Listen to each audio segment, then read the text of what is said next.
El invierno en las montañas del Nuevo México no tenía compasión.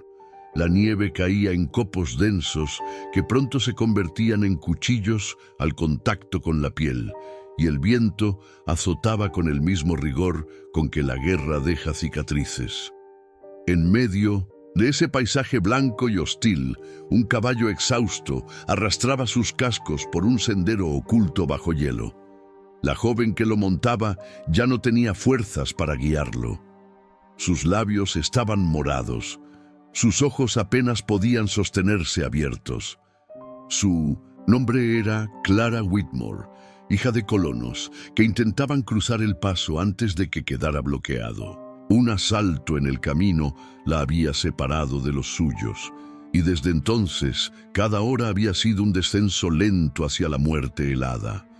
El caballo finalmente cedió, resbaló en la nieve y ella cayó con él, quedando tendida sobre un manto que parecía tumba. El silencio del bosque la envolvió como un ataúd blanco. El cuerpo de Clara temblaba más por el miedo que por el frío.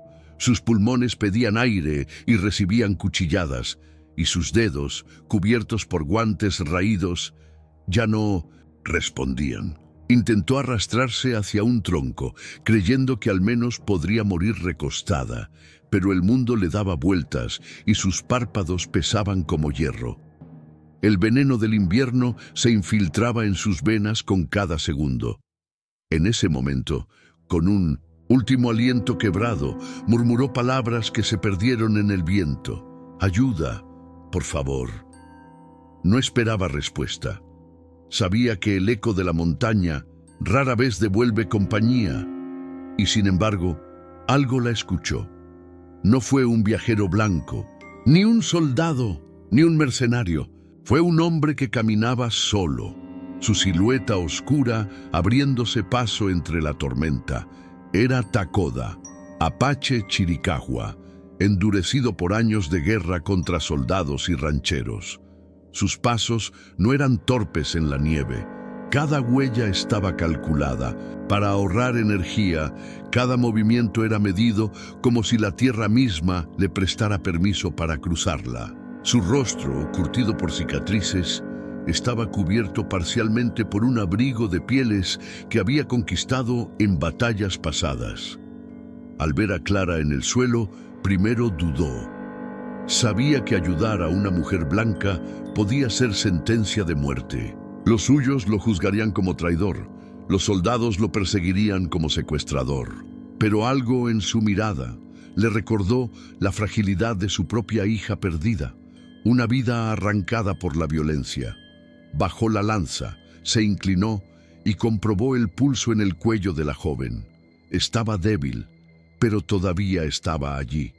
Y en el desierto blanco, un pulso es motivo suficiente para luchar. Con movimientos rápidos levantó a Clara sobre sus hombros. El cuerpo de la joven colgaba como un saco vacío, sin resistencia, pero el calor de su piel helada lo obligó a apresurarse.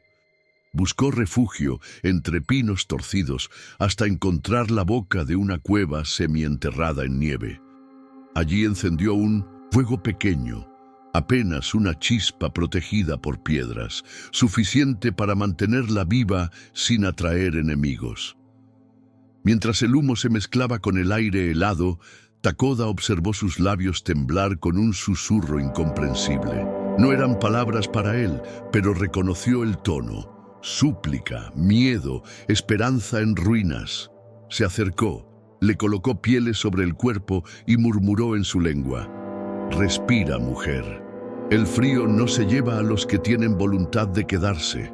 Clara, inconsciente, no escuchó, pero el fuego sí, y ardió más fuerte. La tormenta afuera rugía como bestia, y cada aullido del viento parecía anunciar enemigos invisibles. Takoda sabía que no estaban solos. Donde hay rastros de sangre en la nieve, los lobos llegan primero y los hombres poco después. Revisó su carabina corta, comprobó las flechas en su carcaj y mantuvo la lanza apoyada contra la roca. El calor dentro de la cueva creció lo justo para permitir que Clara soltara un suspiro más profundo, un sonido pequeño pero vital. Takoda la miró en silencio, entendiendo que había aceptado una carga que podía costarle la vida. Pero en ese mismo silencio hizo un juramento: no la abandonaría. Aunque la montaña cobrara caro, aunque los hombres vinieran armados, aunque el destino se burlara de él de nuevo, esta vez salvaría una vida. Minigancho del capítulo. Afuera, entre la ventisca, se escuchó un silbido metálico. No era viento, era una flauta de hueso, señal de que otros apaches estaban cerca. La flauta de hueso siguió sonando, un eco agudo que cortaba la tormenta como cuchilla. Takoda frunció el ceño. Reconocía esa melodía. Era una llamada de rastreo. Otros guerreros de su tribu merodeaban la montaña, y si lo encontraban junto a Clara, nada podría convencerlos de que no era botín o prisionera. El apache apagó parte del fuego, dejando solo brasas cubiertas de ceniza para ocultar la luz, y afiló el oído. Clara se movió débilmente, apenas un suspiro, y Takoda la sostuvo contra su pecho para silenciar cualquier ruido. La respiración de ella parecía gritar más que su voz, y eso lo puso en alerta. Si los suyos llegaban, habría lucha no contra soldados, sino contra hermanos. El frío era veneno que entraba sin permiso, pero no era el único. Takoda sabía que entre los bosques nevados se escondían patrullas de mercenarios al servicio del ferrocarril. Don Ramiro Valdés, un ranchero ambicioso con contactos en la región, había enviado hombres para despejar esas tierras. El ferrocarril necesitaba pasos libres, y todo obstáculo, fuera apache, colono o viajero perdido, debía desaparecer. La nieve cubría los cuerpos de quienes ya habían caído, transformando la montaña en cementerio silencioso. Clara, en Minzosi, su delirio, abrió los ojos por un instante y murmuró un nombre: madre. Takoda la observó y el recuerdo de su propia familia perdida ardió como hierro. La apretó contra sí, no con ternura, sino con determinación. No dejaría que el veneno de la montaña se la llevara. La noche avanzaba despacio. Takoda salió de la cueva unos pasos para inspeccionar, dejando marcas falsas en la nieve para despistar a cualquiera que lo siguiera. Colocó ramas secas en el suelo, simulando dirección opuesta, y regresó antes de que el frío devorara sus manos. Dentro, Clara temblaba, y su piel estaba helada a pesar de las pieles. El apache le abrió los labios con cuidado y vertió gotas de un líquido amargo que llevaba en un cuerno, una mezcla de hierbas con sabor a tierra y humo, remedio que no curaba milagros, pero mantenía el corazón despierto. Clara tosió débilmente, como rechazando el sabor, pero terminó tragando. «Eso es», murmuró Takoda, como si hablara a la propia montaña. Los sonidos afuera cambiaron. La flauta se apagó y fue reemplazada por cascos lejanos. Eran soldados o mercenarios, no hermanos. Takoda lo supo por el ritmo, pesado, sin la gracia del paso apache, con tintineo metálico de espuelas. Se acercaban. El apache apagó por completo el fuego. Dejó la cueva en penumbra y sostuvo a Clara con un brazo, mientras con el otro preparaba el arco. El silencio era total, roto solo por el viento que arrastraba copos como cuchillas. Cada segundo se estiraba como cuerda. Los pasos se acercaron, luego se detuvieron. Un murmullo en inglés grosero rompió la tensión. «Debe estar aquí cerca. La vimos caer». Clara abrió los ojos de golpe, respirando con dificultad. El miedo la sacó del sopor. Takoda le tapó la boca con suavidad, pidiéndole silencio con la mirada. Ella entendió. Permanecieron inmóviles mientras los hombres pasaban a pocos metros. Uno de ellos encendió un farol, y la luz se filtró en la entrada de la cueva, pintando el rostro de Clara a medias. Takoda la cubrió con su abrigo, ocultándola bajo su sombra. El corazón de ambos golpeaba tan fuerte que parecía llenar la cueva entera. El farol se alejó despacio, y con él las voces. Por ahora estaban a salvo. Elena, o Clara, como se llamaba, se desplomó contra su pecho, agotada. Takoda la sostuvo, sintiendo que la carga que había aceptado crecía con cada hora. Afuera, el veneno no era solo el frío, sino los hombres que cazaban por dinero y poder. Dentro, el veneno era el miedo, la fragilidad, la posibilidad de fallar. Takoda levantó la vista hacia la grieta por donde se colaba el viento y susurró a los espíritus de su gente: no me arrebaten esta vez lo que intento salvar. La montaña respondió con un crujido sordo, como si no prometiera nada. En la lejanía, un disparo quebró la calma de la noche. No era advertencia, alguien había caído y la Guerra Blanca ya se acercaba a la cueva. El disparo resonó como un trueno contenido, rebotando entre las montañas y apagándose en la nevada. Takoda apretó los dientes. No era un tiro al aire, era pólvora contra carne. Afuera, el eco de voces en inglés confirmaba lo que temía. Un grupo de mercenarios había encontrado a alguien, quizá un viajero, quizá un apache rezagado. El frío era cruel, pero los hombres lo eran más. Y cada paso que daban en esa montaña llevaba consigo la ambición de don Ramiro Valdés, empeñado en limpiar territorios para el ferrocarril. Clara, todavía débil, abrió los ojos de golpe y susurró: ¿qué pasa? Takoda no respondió. Solo colocó un dedo sobre sus labios y se asomó por la grieta de la cueva. Lo que vio fue huella fresca, botas pesadas que hundían la nieve con prisa. Estaban cerca, demasiado cerca. Decidió moverse antes de que los atraparan allí dentro como ratas. Con movimientos rápidos, cargó a Clara sobre sus hombros otra vez. Ella protestó débilmente, pero no tenía fuerzas para oponerse. «Shh», murmuró Takoda en voz baja, y salió de la cueva por la parte trasera, una abertura apenas visible que conocía de exploraciones antiguas. El aire afuera era más cruel, cortaba la piel como cuchillas, pero era mejor enfrentar el frío que una emboscada. Avanzó hacia una ladera cubierta de pinos retorcidos, donde la nieve se mezclaba con roca, lo que hacía más difícil rastrear huellas. Allí dejó a Clara apoyada contra un tronco, cubriéndola con ramas para ocultarla. El viento aullaba como lobo, y ese aullido servía de disfraz. Mientras tanto, los mercenarios revisaban la entrada principal de la cueva. Uno de ellos maldijo en inglés: «Se han ido, diablos, hay rastros, pero la nevada los cubre». Otro respondió: «No importa, la montaña es nuestra.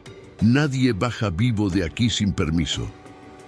Encendieron antorchas y empezaron a seguir el rastro en direcciones erradas. Takoda observaba desde la sombra, con los ojos afilados como cuchillas. Sabía que no podría enfrentarlos de frente, eran muchos y cada bala podía acabar con todo. Pero también sabía que en la nieve la paciencia es un arma.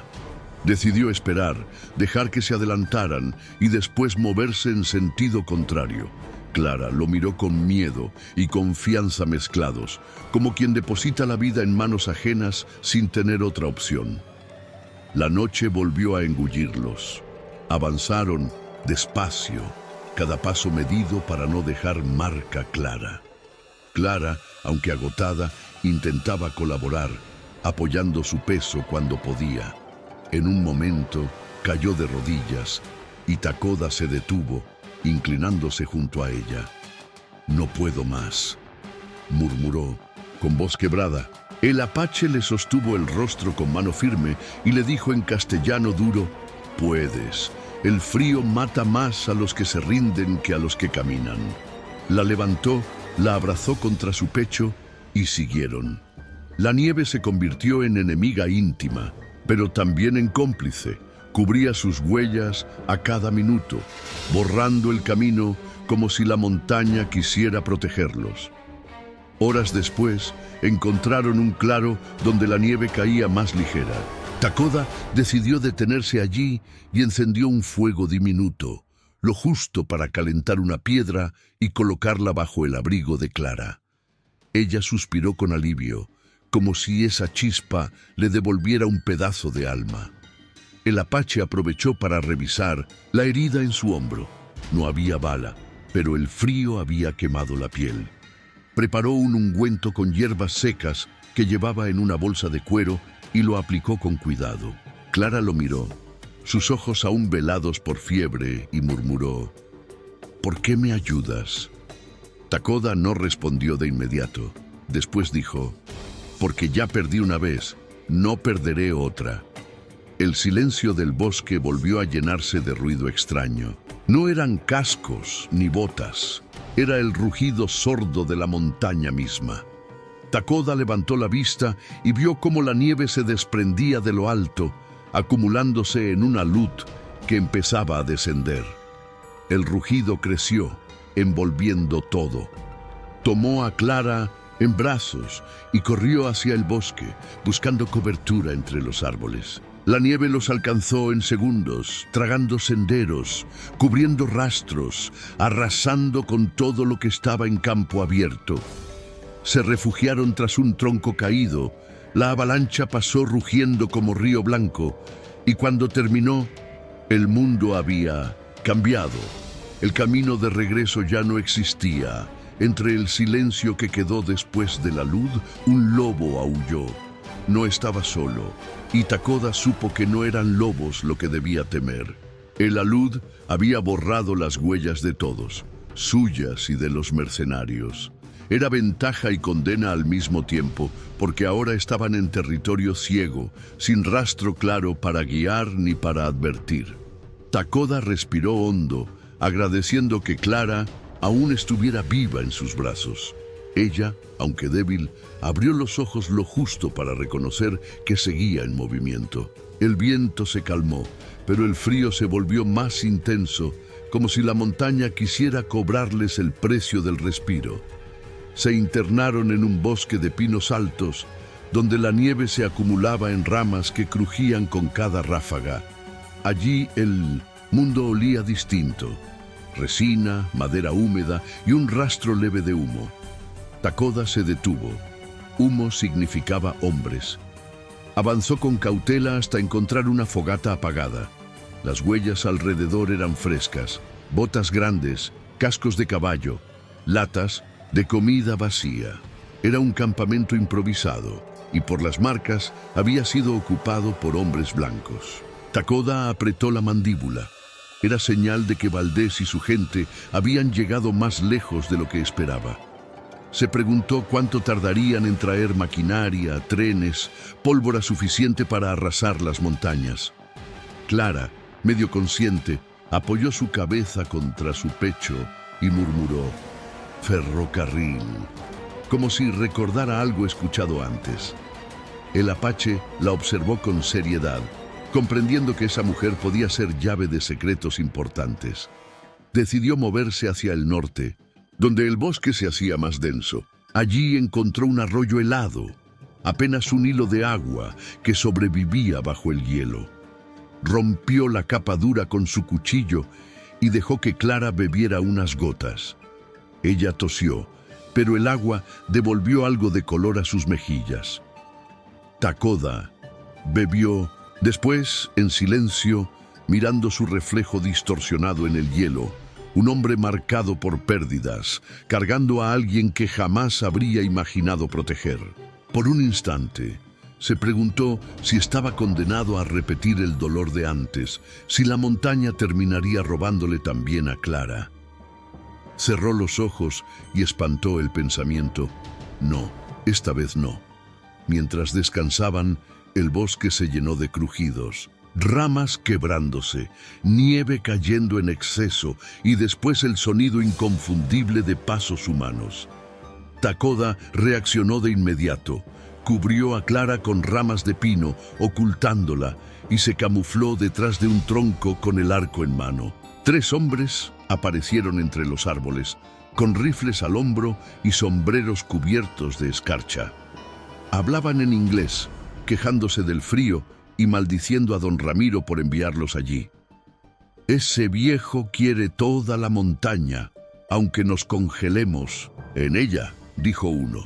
Otro agregó: pagará bien, pero no lo suficiente. Se detuvieron a pocos metros, encendiendo un cigarro. Takoda tensó el arco, listo para matar en silencio si era necesario. La tensión se cortó cuando Clara, en 1900, su delirio dejó escapar un gemido. Fue un sonido leve, pero suficiente para alertar a los hombres. Uno levantó el rifle y señaló hacia el arbusto donde ella estaba escondida. ¡Hay alguien ahí!, gritó. Takoda soltó la flecha con precisión, clavándola en la mano del linzo sestentoso hombre antes de que pudiera disparar. El grito llenó el bosque. Los otros dos respondieron con balas que rompieron ramas y troncos. El apache se movió como sombra, cambiando de lugar antes de que lo localizaran. Clara abrió los ojos aterrada, viendo el intercambio de muerte a pocos metros, incapaz de moverse. El combate duró apenas segundos, pero el eco se extendió como advertencia. Dos hombres yacían en la nieve. El tercero huyó sangrando hacia el valle. Takoda corrió hacia Clara, la levantó con rapidez y dijo: «Vendrán más». No había tiempo para esconderse, no después de ese ruido. La tomó en brazos y se internó más en el bosque, guiado por la intuición que le había salvado la vida tantas veces. Clara apoyó la cabeza contra su pecho, murmurando palabras que se perdían en el viento, mitad agradecimiento, mitad delirio. El apache no respondió, solo apretó el paso, sabiendo que cada minuto ganado era vida. Cuando la noche volvió a cubrir el bosque, un nuevo sonido llegó del norte, el silbato lejano de una locomotora, avanzando entre las montañas nevadas. El hierro venía a reclamar lo que la nieve aún protegía. El silbato lejano de la locomotora no fue casualidad. En la llanura más allá de las montañas, las cuadrillas del ferrocarril habían levantado un campamento enorme, con fogatas, maderas apiladas y rieles extendiéndose como venas de hierro. El hombre detrás de todo aquello era don Ramiro Valdés, ranchero de origen mexicano con ambición que desbordaba cualquier frontera. Su rancho no era simple hacienda, era fortaleza, cuartel y banco al mismo tiempo. Bajo su techo se reunían pistoleros, mercenarios y comerciantes dispuestos a ensuciarse las manos por unas monedas. Don Ramiro observaba los planos de la expansión con un vaso de whisky en mano, mientras su hija Isabella lo miraba con disgusto desde la mesa. «Estás desangrando la tierra», le dijo ella. «Estoy alimentando el progreso», respondió. Él con la voz grave de quien no admite réplica. Isabella era joven, pero no ingenua. Sabía que cada tramo de riel estaba empapado en sangre. Apaches desplazados, colonos muertos en emboscadas, trabajadores explotados hasta caer rendidos. Su padre lo llamaba negocio, ella lo llamaba veneno. Aquella noche escuchó a escondidas cómo Ortega, capataz de confianza de don Ramiro, informaba que un apache había sido visto protegiendo a una mujer blanca en las montañas. «Ese hombre es Takoda», dijo Ortega. «Si lo eliminamos, la resistencia de los suyos quedará sin líder, y la mujer puede ser moneda de cambio». Don Ramiro sonrió satisfecho. «Tráiganlos, la nieve hará el trabajo duro por nosotros, solo recojan los restos». En otro rincón, Takoda seguía avanzando con Clara entre los brazos. El bosque se volvía más espeso, y la nieve ya no caía en copos suaves, sino en ráfagas que cegaban. Clara abrió los ojos un instante y preguntó con voz débil: «¿Dónde estamos?». Takoda respondió con dureza: «Lejos de todo, y todavía no lo suficiente». Ella intentó sonreír, pero el frío la venció y volvió a cerrar los ojos. El apache la miró con rabia contenida, no contra ella, sino contra la montaña, contra los hombres que la habían dejado caer, contra el destino que siempre parecía robarle lo que intentaba proteger. Juró en silencio que esa vez sería diferente. Los mercenarios no habían renunciado.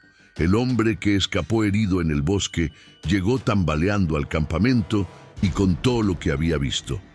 Ortega lo escuchó con paciencia y ordenó reunir a 10 hombres más. Si el Apache protege a la mujer es porque vale algo, y si vale, será nuestra. Esa misma noche partieron hacia la montaña con rifles, antorchas y perros entrenados para rastrear. Los ladridos se escucharon desde lejos y Takoda supo que la cacería había empezado. «Nos encontraron», murmuró, mientras ajustaba la lanza en su espalda y levantaba a Clara con más firmeza. No había opción. Debían moverse sin descanso. El bosque empezó a cerrarse y pronto llegaron a un barranco. La nieve cubría la caída, pero el sonido del río helado en el fondo advertía del peligro. Takoda buscó un paso, pero los perros se acercaban demasiado rápido. No quedaba elección. Se colgó con una mano de una raíz expuesta y bajó con Clara en el hombro, descendiendo poco a poco mientras la nieve se deslizaba bajo sus botas. El frío del río subía en vapor blanco, envolviendo todo en neblina. Detrás de ellos, los perros ladraban con furia y los hombres encendían antorchas que iluminaban las rocas. Takoda resbaló, cayó unos metros y el golpe le arrancó un gruñido. Clara quedó semi-inconsciente en sus brazos, pero viva. Al llegar al fondo, Takoda la dejó en la orilla helada y alzó la vista. Siluetas armadas empezaban a asomarse arriba. El río rugía con fuerza, arrastrando bloques de hielo. Era una barrera, pero también una salida peligrosa. Miró a Clara, miró al agua y entendió que no había otro camino. La levantó, se ajustó la lanza y saltó al río. El agua era cuchillo líquido, cortaba los músculos, robaba el aire, pero los arrastró lejos de las luces de las antorchas. Mientras la corriente los golpeaba contra rocas, Takoda sostuvo a Clara contra su pecho y luchó por no dejarla ir. En la orilla contraria, al salir del río, Takoda levantó la vista. Una figura esperaba en silencio. No era mercenario ni soldado. Era un apache de su misma tribu, con el arco apuntándole al corazón. El río había dejado a Takoda exhausto. Jadeaba con la ropa pegada al cuerpo, el cabello goteando, la piel helada como la de un muerto. Clara respiraba apenas, sus labios azules, sus pestañas cubiertas de escarcha. Pero no había tiempo para compasión. Frente a ellos, en la oscuridad de la orilla, un apache joven tensaba el arco, con los ojos llenos de furia. «Traes veneno contigo», dijo en su lengua, refiriéndose a Clara. Takoda levantó una mano, intentando calmarlo, pero mantuvo la otra firme sobre la lanza. «No es botín, no es enemiga, es vida, y no la dejaré morir aquí». El joven apretó la cuerda y la flecha apuntó directo a su pecho. El silencio se quebró cuando otros guerreros aparecieron entre los árboles. Eran 6 en total, todos armados, todos con el mismo gesto de sospecha. Takoda sabía que muchos de ellos habían perdido hermanos a manos de colonos y soldados. Para ellos, proteger a una blanca era traición imperdonable. El líder del grupo, un anciano con plumas en el cabello, dio un paso al frente y preguntó con voz grave: «¿Por qué cargas sombra ajena?». Takoda sostuvo la mirada y respondió: «Porque el desierto ya me robó una vez lo que amaba. No me robará otra». El anciano no replicó de inmediato. Miró a Clara, observó su estado moribundo y murmuró: «La nieve decidirá».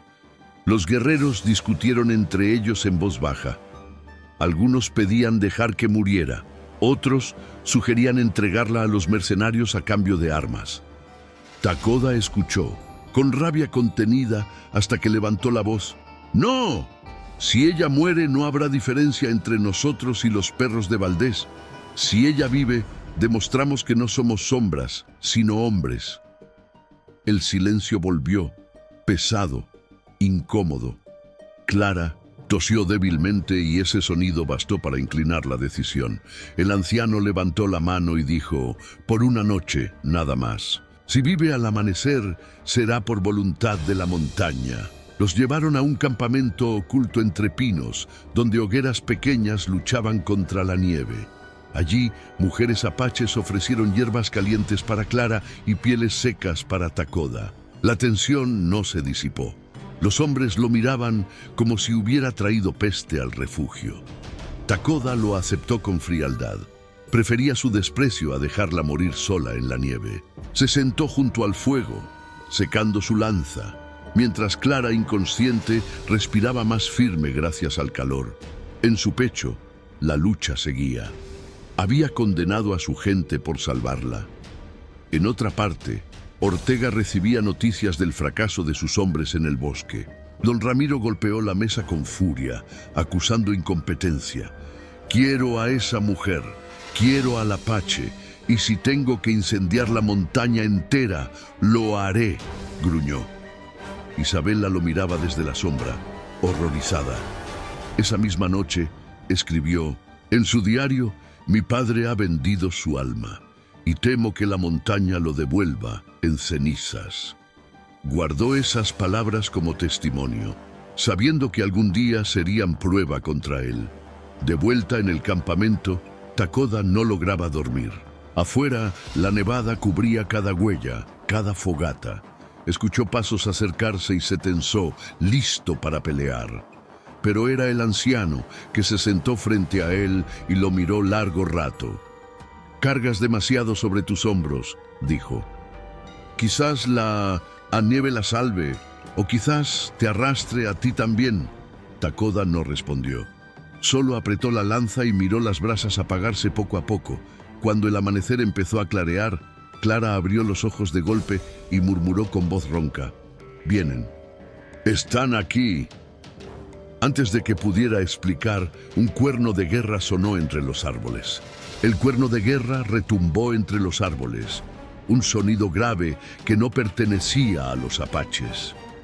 Takoda se levantó de un salto, lanza en mano, mientras los demás guerreros se apresuraban a tomar sus armas. Clara intentó incorporarse, pero el esfuerzo la hizo toser con fuerza. «Están aquí, los vi en sueños», murmuró. Aunque aquello no era visión, sino memoria, los mercenarios se movían como enjambre y ya habían rastreado hasta el corazón del bosque. Las hogueras del campamento se apagaron en un instante.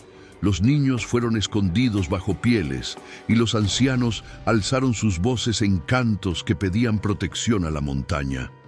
El silencio se quebró pronto con el estampido de los rifles. Los primeros disparos hicieron saltar la nieve de los troncos, levantando astillas y humo. Ortega encabezaba el ataque, con una sonrisa torcida y un farol en la mano. «Ríndanse, salvajes», gritó en castellano, «y entréguennos a la mujer. El resto podrá vivir». Takoda respondió con una flecha que atravesó el farol, apagando la luz y bañando a Ortega en aceite ardiente. El capataz rodó por la nieve maldiciendo, pero no soltó su rifle.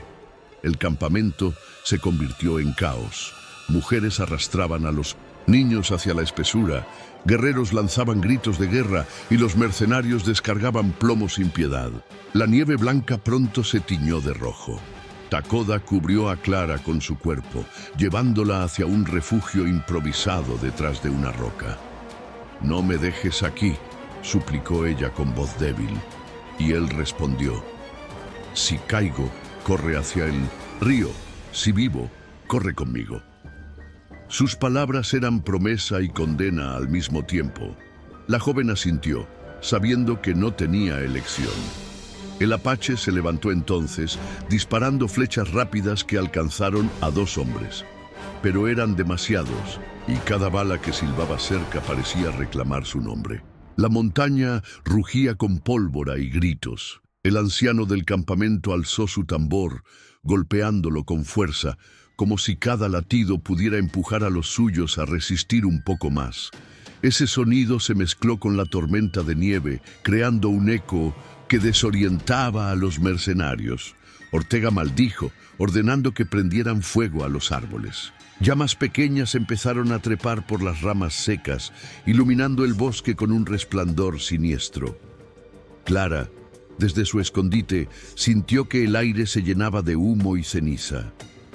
Tosió con desesperación, luchando por respirar, mientras sus ojos buscaban la silueta de Takoda entre las sombras. El combate se volvió cuerpo a cuerpo, lanzas contra bayonetas, cuchillos contra culatas. Takoda luchaba con la furia de un hombre que ya no distingue entre dolor y voluntad. Un golpe lo derribó por un instante, pero se levantó cubierto de sangre y nieve. Ortega apareció frente a él, con el rostro quemado por el aceite, apuntando su rifle directo al pecho del apache. «Aquí termina tu resistencia», escupió. Takoda lo miró sin parpadear, dispuesto a recibir el disparo si eso daba tiempo a Clara para huir. Pero justo antes de apretar el gatillo, un disparo vino de otro lugar. El tiro no lo hizo Takoda, sino Isabela Valdés, que había seguido en secreto a la expedición de su padre. Oculta entre árboles, con un rifle robado, disparó contra el brazo de Ortega, haciéndole perder el arma. Nadie notó de inmediato quién había sido, salvo Takoda, que giró la cabeza y alcanzó a ver la silueta femenina entre la tormenta. Ortega gritó de dolor y el caos se intensificó. Takoda aprovechó para embestirlo, derribándolo contra la nieve.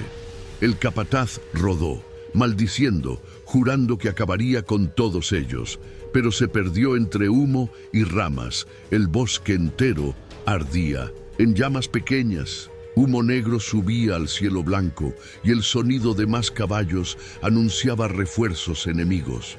Takoda regresó junto a Clara, la levantó en brazos y gritó a los suyos: «¡Al río, retirada!». No era cobardía, era supervivencia.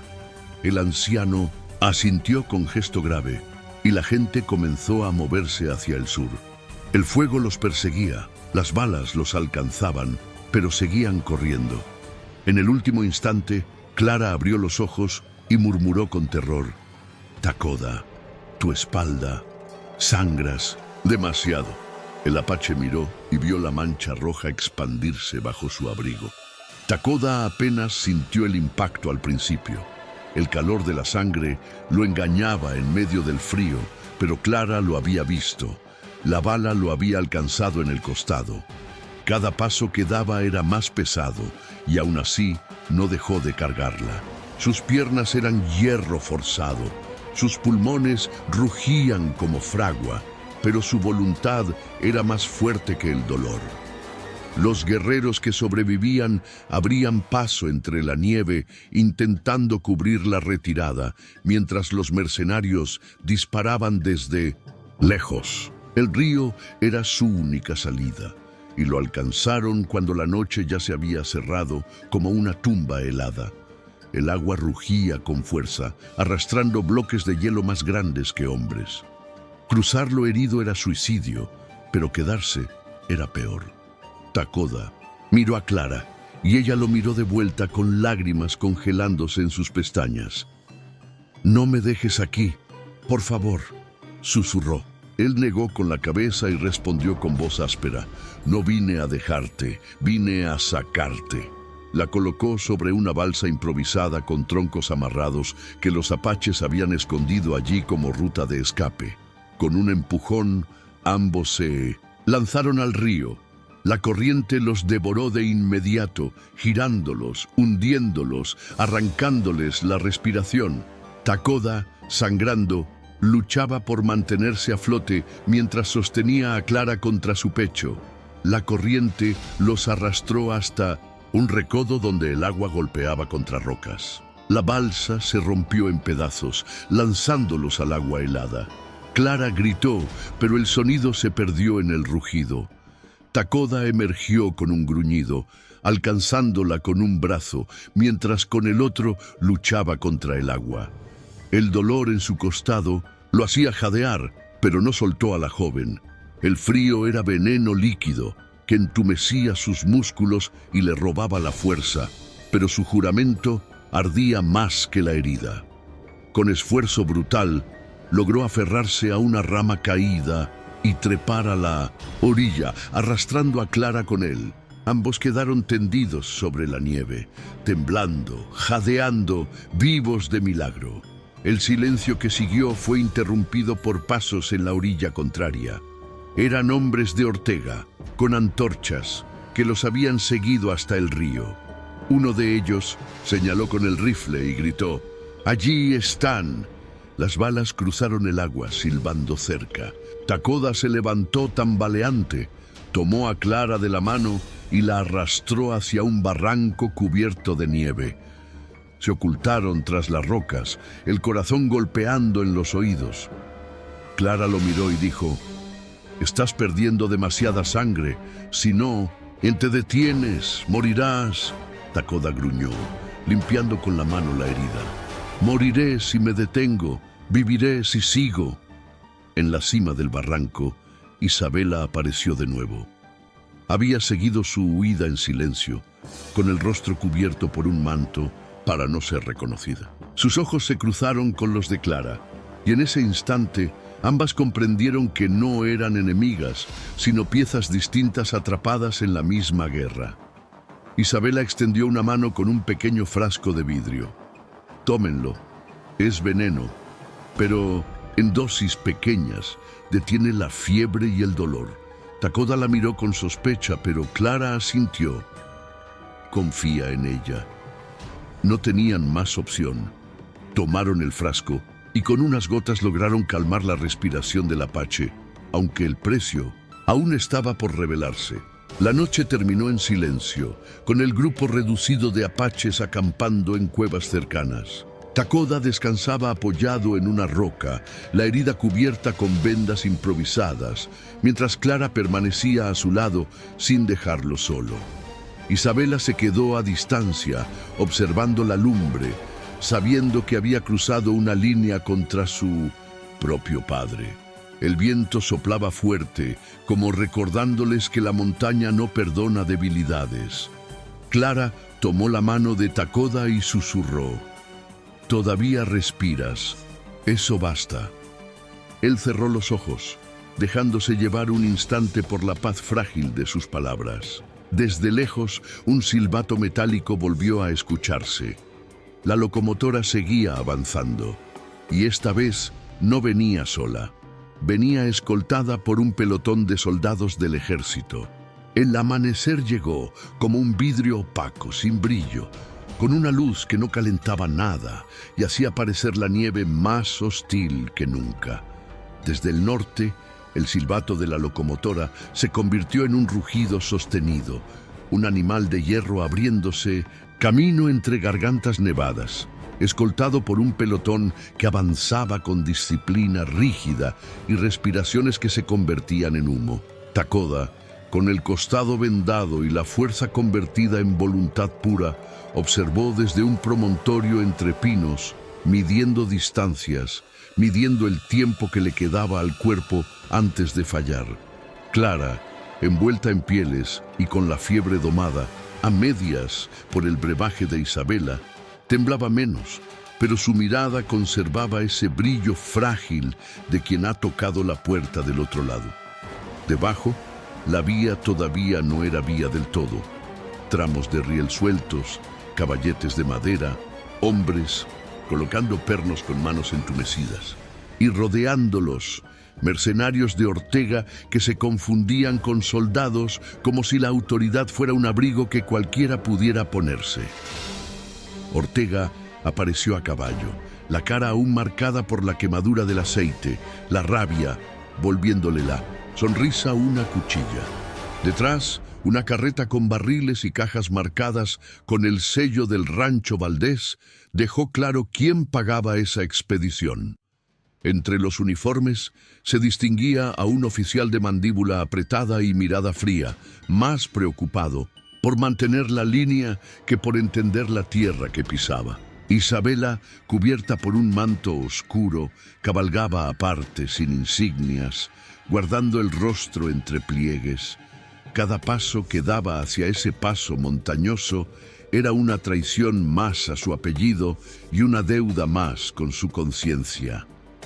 Desde el promontorio, Takoda no pensó en emboscadas imposibles, Pensó en rutas de salida, en sombras que aún podían tragarlos, en cómo sostener con vida a Clara una hora más. La nieve, que todo disfraza, regaló una ventana breve. Los obreros del ferrocarril detuvieron el trabajo para calentar manos en braseros miserables, y los soldados aflojaron la hilera para recuperar aliento. Fue entonces cuando un rastreador mercenario señaló con el brazo hacia el bosque y gritó, algo que el viento mordió pero no devoró.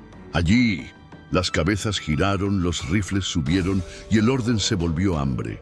Takoda tomó a Clara de la mano, la guió hacia una cornisa donde el hielo formaba una piel vidriosa y se preparó para descender por una canaleta que conocía de inviernos anteriores.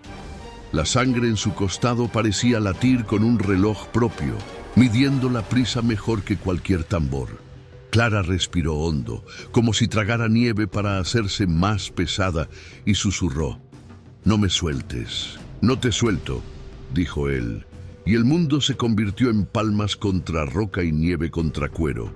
Bajaron a saltos, probando apoyos con los dedos, buscando las grietas por donde el hielo cede sin traicionar.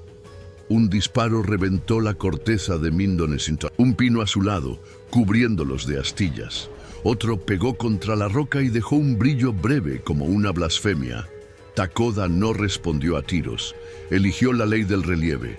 Los llevó a un corredor de abetos donde el sonido se entrampa y los ojos se engañan, y allí los escondió detrás de un tronco caído que olía a resina y a tiempo.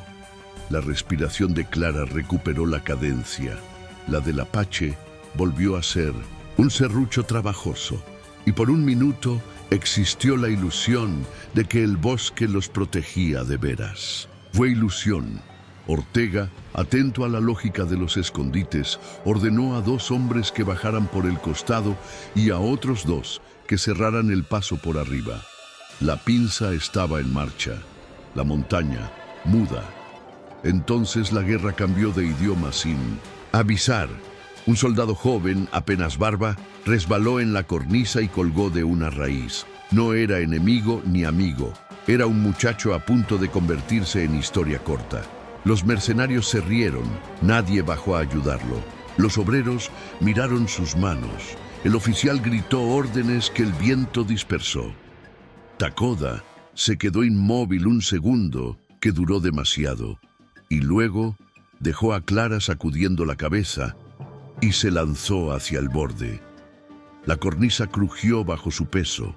La herida protestó, la raíz gemía.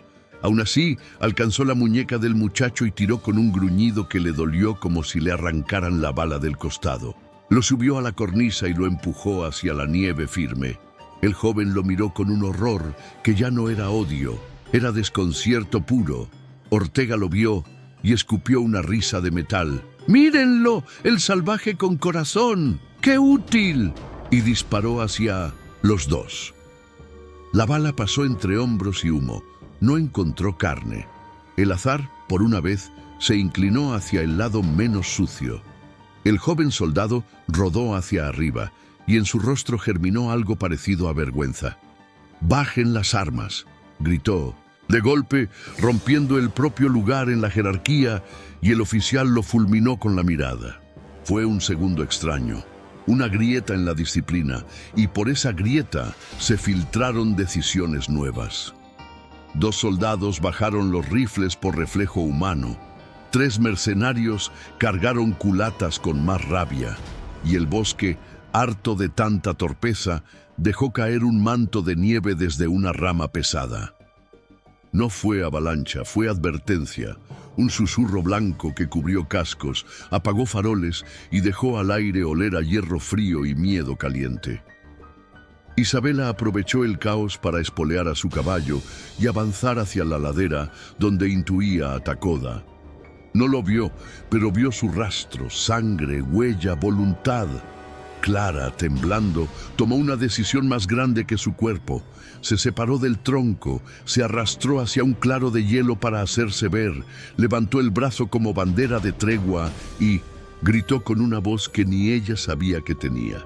Aquí no hay guerra, solo heridos. Esa frase, simple y torpe, cruzó la distancia como una cuerda. El oficial dudó, Ortega rió de nuevo, los obreros dejaron caer herramientas.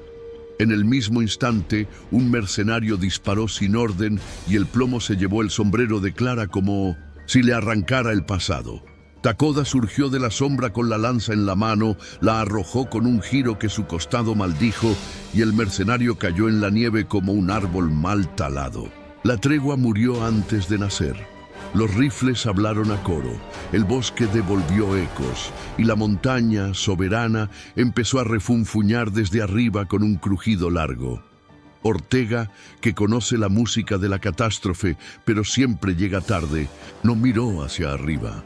Ordenó avanzar, quiso cercarlos de una vez, acabar con la paciencia de la nieve. Isabela, con el corazón golpeándole la garganta, atravesó la línea de obreros y a fuerza de nombre se plantó entre soldados y mercenarios. ¡Basta! ¡Basta en nombre de Valdés! El apellido abrió un pasillo de silencio. Nadie disparó durante 3 respiraciones. Esa mujer es Colón, intentó Ortega, tropezando con la palabra como quien pisa hielo. Isabela lo cortó con una voz que no conocía en sí misma. Esa mujer es vida y matarla no les va a dar más paga ni más honor. El oficial chasqueó la lengua, el joven soldado asintió sin saber por qué, y la montaña, cansada de que nadie la oyera, dejó ir de golpe una cornisa en la ladera opuesta. El ruido no fue grito, fue sentencia. El estruendo se tragó órdenes, culpas y promesas. Un río de nieve empezó a deslizarse despacio y luego a correr con hambre hacia el paso, donde todos respiraban. No había bando en una avalancha, había destino, y el destino, esa mañana, venía bajando con la fuerza de un juicio. El mundo se desarmó sin pedir permiso. La avalancha, nacida de una cornisa que nadie quiso mirar a tiempo, bajó con la convicción de una verdad antigua, empujando aire, arrancando ramas, tragando huellas. Takoda abrazó a Clara con una mano y con la otra buscó el único hueco posible. Un escalón de roca medio cubierto por raíces, un vientre de piedra donde la nieve choca y salta sin llenar del todo. Se tiraron allí, taxidermias vivas aguantando el peso del blanco. El ruido fue un tambor que lo ocupó todo. El dolor del costado, un recuerdo menor. El miedo, un animal con las uñas clavadas en la espalda. Cuando el rugido pasó, el silencio quedó inexplicablemente verde. El olor de la resina viva había sobrevivido, ellos también. Abajo, en el paso, la avalancha no eligió nombres. Soldados y mercenarios quedaron atrapados hasta la cintura, hasta el pecho, algunos hasta el cuello. Obreros con manos de madera tiraban de otros, como si tirar de un hermano fuera igual que tirar de un riel. Ortega, sepultado hasta las caderas, maldijo a la montaña, a la nieve y a todo lo que no tenía precio. Intentó levantar el rifle y solo encontró hielo. El oficial gritó órdenes útiles por primera vez, olvidando jerarquías para repartir palas. Y el joven soldado al que Takoda había salvado fue el primero en correr hacia el borde para buscar a los que estaban más cerca del fin.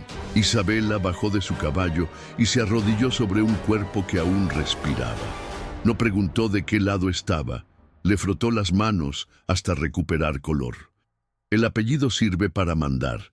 Ese día sirvió para arremangarse. Takoda salió del vientre de piedra como quien emerge del hielo siendo otro. Clara respiraba, temblaba, vivía dentro de su abrigo y de su decisión. El apache miró abajo. El caos se había convertido en trabajo, el miedo en acción, y por un instante sintió que esa grieta en la guerra podía ser una puerta. Bajaron con cuidado, cada paso pesando como si pisaran la espalda de un animal herido. El joven soldado los vio venir y no levantó el rifle, al contrario, lo dejó en la nieve y alzó las manos como si devolviera algo que no era suyo. «Aquí», dijo con voz que no se mandaba sola, «aquí hay manos para ayudar».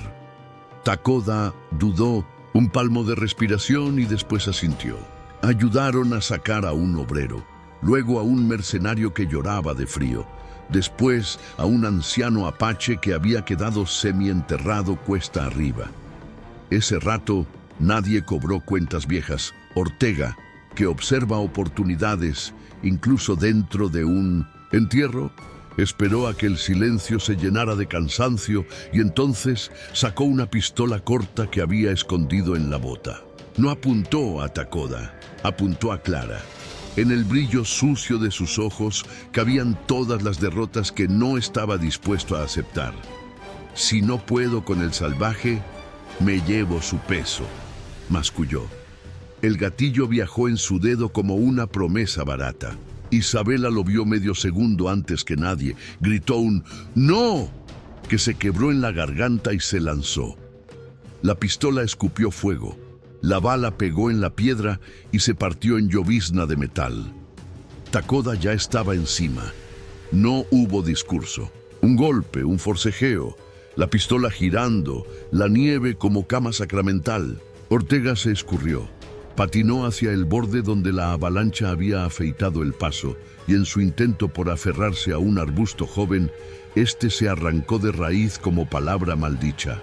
Cayó sin épica, sin siquiera su nombre en boca de nadie, desapareciendo en el blanco, como desaparecen las cosas que no dejan más que cicatriz. El oficial, pálido y sin aliento, miró a su alrededor y vio que aquello ya no era una operación del ferrocarril, ni una cacería, ni siquiera una marcha. Era rescate. Y en el rescate los bandos estorban. Mandó a sus hombres a encender hogueras, a cortar ramas, a improvisar camillas. El tren no pasa hoy, dijo rompiendo su propia obediencia. Ni mañana, tal vez nunca por arriba de cadáveres. Nadie lo celebró, pero el aire se volvió un poco menos cortante. Isabela se acercó a Takoda y a Clara, abrió su manto y les ofreció calor sin palabras. En su bolso, los papeles que probaban los tratos de su padre parecían más pesados que la nieve. No era el lugar ni la hora para entregarlos. Sería pronto, en un despacho donde el frío sea otro, pero la decisión ya estaba firmada en su sangre. Al caer la tarde, con los fuegos resistiendo al viento y el tren mudo a la espera de órdenes, que no iban a llegar, el pequeño grupo que quedaba de la gente de Takoda se preparó para irse. El anciano asentó con la boca y con los ojos, agradeció sin decir gracias y señaló el lomo de la montaña como quien señala un hogar que siempre se mueve. Takoda, agotado hasta la raíz, se sostuvo en su lanza y en la mano de Clara, que ya no temblaba. Estaba pálida, sí, pero con la mirada limpia de quien ha cruzado algo y ha vuelto. «No puedo pedirte que sigas», dijo ella, sabiendo que él seguiría aunque se lo prohibieran. «No me lo pidas», respondió él, y la frase, seca y simple, fue más promesa que todas las promesas. Emprendieron la marcha hacia la línea de abetos que el sol último enrojecía como brasas. El tren silbó una vez, como un animal encerrado en su jaula, y después cayó.